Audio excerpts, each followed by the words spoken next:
Welcome to ABC campus. आज हम I-16 property plant and equipment के कुछ ऑब्जेक्टिव क्वेश्चन एंड आंसर कर रहे हैं। इसमें फर्स्ट क्वेश्चन है हमारे पास कि an entity purchase the property 15 years ago at a cost of rupees 100,000 and have been depreciating it at the rate of 2% per annum.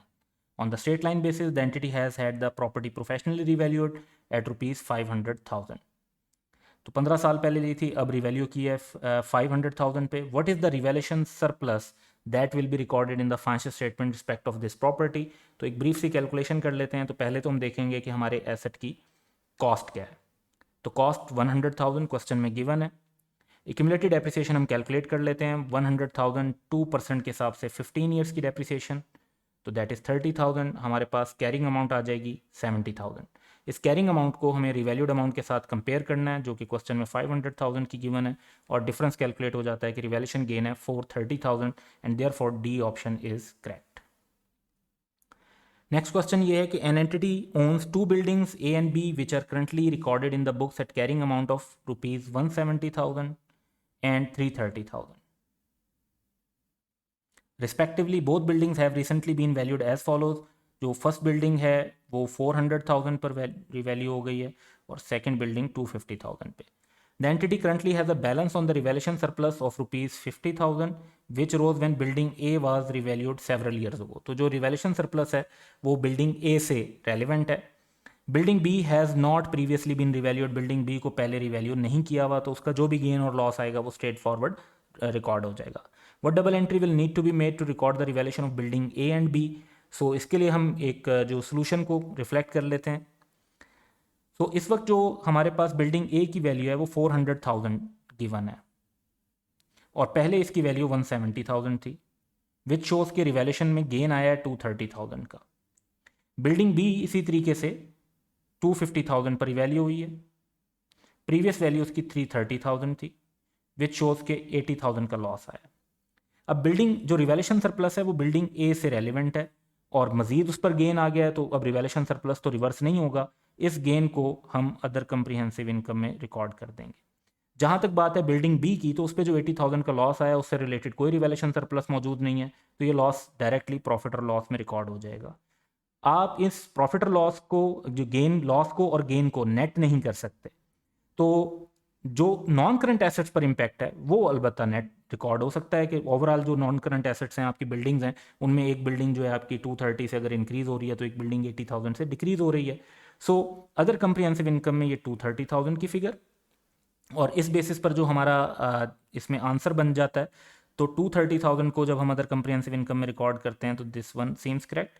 80,000 का प्रॉफिट और लॉस के अंदर रिकॉर्ड होना चाहिए और 150,000 जो है नेट हैं वो नॉन करंट एसेट के अंदर रिकॉर्ड होने चाहिए। बाकी जो ऑप्शंस हमारे पास मौजूद हैं उनके अंदर अदर कंप्रीहेंसिव इनकम की जो अमाउंट्स हैं वो ही करेक्टली मेंशन नहीं है, तो on that reason A option would be correct.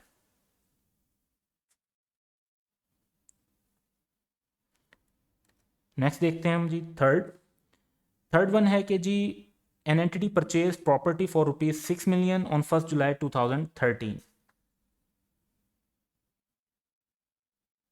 The land element of the purchase was rupees 1 million.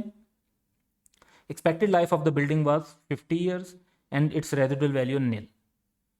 On 30 June 2015, which shows के 2 years गुजर चुके हैं, the property was revalued to rupees 7 million, of which land element is 1.24 million और building 5.76 जो remaining है।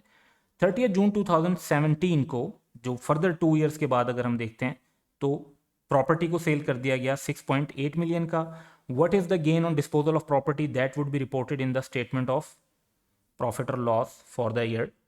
तो इसमें अगर हम एक सिंपल अपनी कैलकुलेशन देखते हैं तो ओवरऑल पूरी, वैसे यहाँ पर हम डिस्कस कर लेंगे कि पूरी मूवमेंट क्या है, लेकिन उसमें से फिर मैं आपके साथ ये पॉइंट भी डिस्कस कर लूँगा कि कहाँ से आप ऑनवर्ड अगर कैलकुलेशन कर लेते हो तो that would have been enough.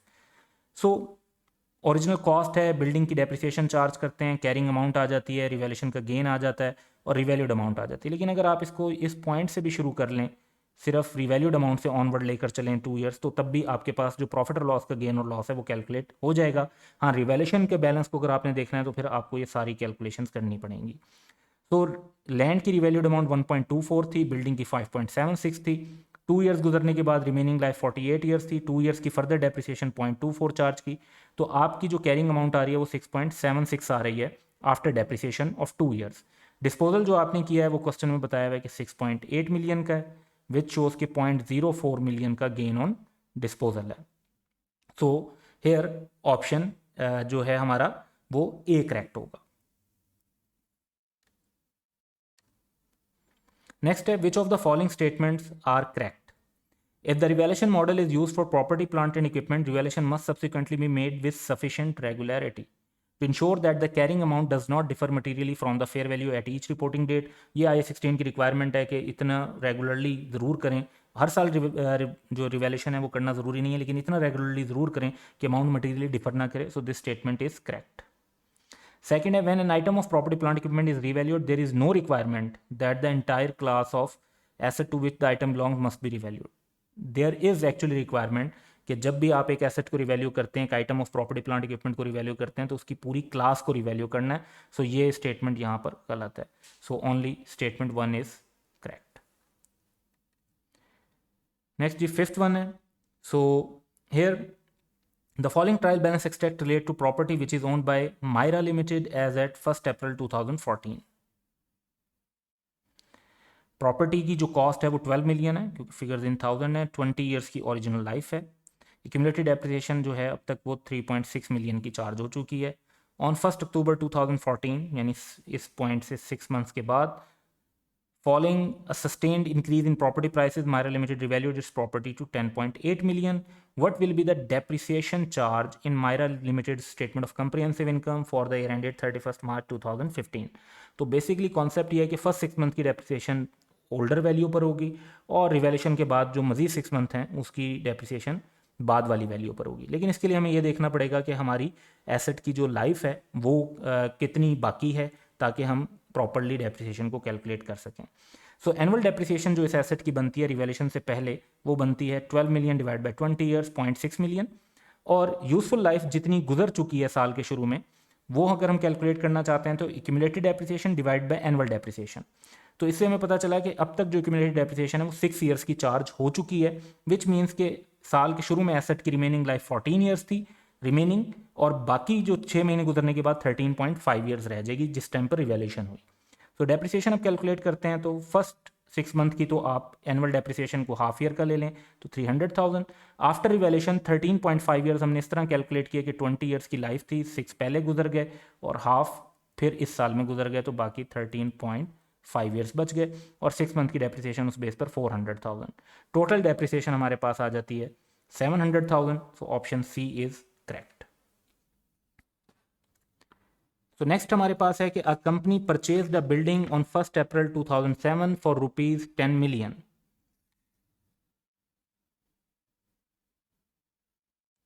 The asset had a useful economic life at that date of 40 years. On 1 April 2009, यानी 2 साल के बाद, company revalued the building to its current fair value of ₹12 million. What is the double entry to record the revaluation? तो accumulated depreciation जो 2 साल में जो charge होगी 2007 से 2009 तक, तो 10 मिलियन की कॉस्ट है, 40 ईयर्स की लाइफ है, 2 ईयर्स की डेप्रिसिएशन बनती है 0.5 मिलियन। अब एक्यूमुलेटेड डेप्रिसिएशन को एलिमिनेट कर देते हैं हम, तो डेबिट कर देंगे एक्यूमुलेटेड डेप्रिसिएशन, क्रेडिट कर देंगे बिल्डिंग। नेक्स्ट हम देखेंगे कि हमारे एसेट की कैरिंग अमाउंट क्या है। इस एक्यूमुलेटेड डेप्रिसिएशन के बाद कॉस्ट में से अगर एक्यूमुलेटेड डेप्रिसिएशन निकाल देते हैं तो कैरिंग अमाउंट 9.5 मिलियन आ जाती है। एसेट रिवैल्यू हुआ है 12 मिलियन पर, विच शोज के हमारे पास गेन जो है वो 2.5 मिलियन का है। तो गेन जब आएगा तो asset debit and other comprehensive income credit. तो यहाँ पर अगर हम देखते हैं तो अदर कंप्रीहेंसिव इनकम 2.5 मिलियन से क्रेडिट होनी चाहिए, जो कि ये एक ऑप्शन है जिसके अंदर ये प्रॉपरली रिफ्लेक्ट हो रही है। बाकी चीज़ें भी अगर हम देखते हैं तो एक्यूमुलेटेड डेप्रिसिएशन 500,000 से डेबिट होनी चाहिए, ये भी करेक्ट डेबिट हो रहा है। और बिल्डिंग जो है 500,000 से क्रेडिट, 2.5 मिलियन से डेबिट, यानी नेट कर लें तो 2 मिलियन से इस पर इम्पैक्ट आना चाहिए डेबिट का। So C option would be correct.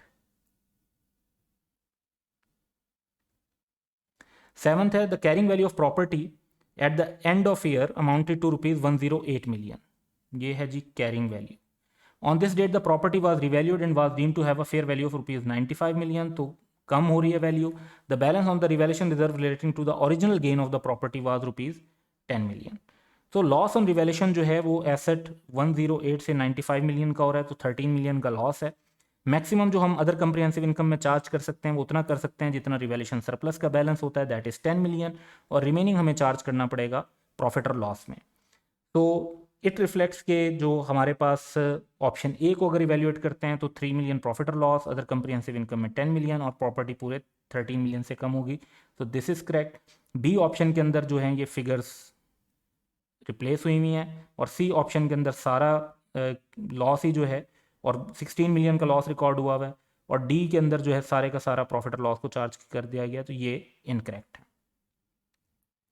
8th question है कि a company revalued its property on 1 April 2009 to ₹20 million, जिसमें से 8 मिलियन जो हैं वो लैंड के हैं।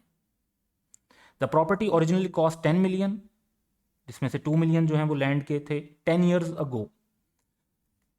The original useful economic life of 40 years is unchange, यानी ओरिजिनली हमारी लाइफ 40 ईयर्स थी, 10 साल गुजर चुके हैं, तो अब रिमेनिंग लाइफ 30 ईयर्स है। The company's policy is to make a transfer to realise profit in respect of excess depreciation, जो टिपिकल हम ट्रांसफर करते हैं वो भी है।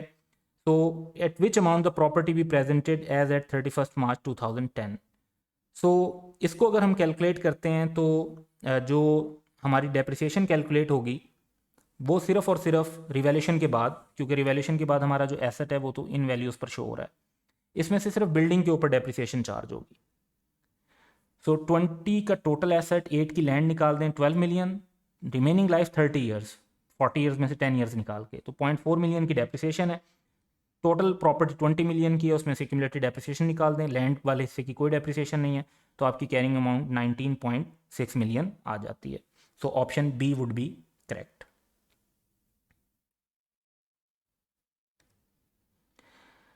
Once again, similar data है कि a company revalued its property on 1 April 2009 to ₹20 million, ₹8 million land के हैं। The property originally cost ₹10 million और 2 मिलियन फॉर द लैंड थे 10 ईयर्स अगो। Original useful economic life 40 years है। कंपनी पॉलिसी है कि वो ट्रांसफर करते हैं इंक्रीमेंटल डेप्रिसिएशन।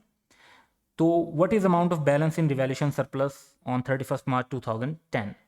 अब इसके लिए हम पहले ज़रा देखते हैं कि हमारी बिल्डिंग जो है वो कितने की शो हो रही होगी, उस पर क्या गेन राइज होगा।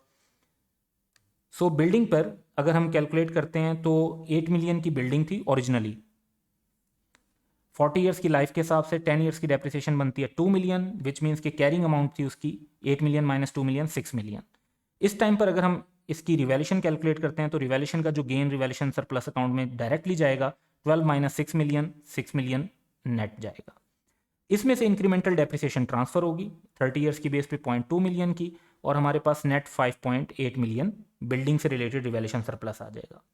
लैंड के ऊपर जो रिवैल्यूएशन सरप्लस है, लैंड पहले 2 मिलियन की थी और अब 8 मिलियन की हो गई है, तो उस पर 6 मिलियन का रिवैल्यूएशन सरप्लस राइज हो रहा है। इन दोनों को अगर हम कंबाइन कर देते हैं तो हमारे पास 11.8 मिलियन का रिवैल्यूएशन सरप्लस का बैलेंस होना चाहिए।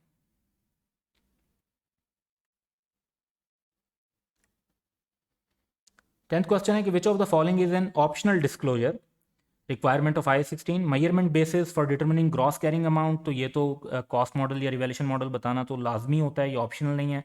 डेप्रिसिएशन मेथड भी, यूजफुल लाइफ और डेप्रिसिएशन रेट में से कोई एक चीज़ भी बताना लाजमी है।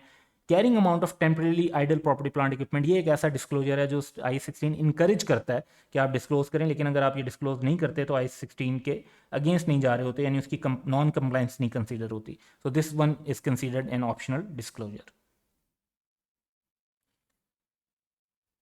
That's all for today. Have a good day.